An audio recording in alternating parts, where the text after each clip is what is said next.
Hey everybody, what is going on? I hope you guys are all doing well and welcome to another tutorial video. In this video, I'm going to be showing you guys how you can automate Trello, so let's get right into it.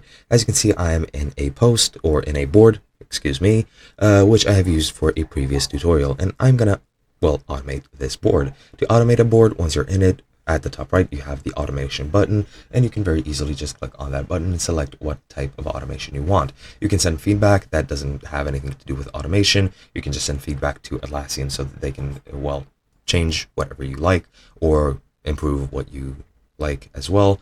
And yeah, to automate it, you need to select what you want. You can create rules. So let me just click on rules. And here, rules are pretty much just if one thing happens, then another thing happens as well. So you can create an automation.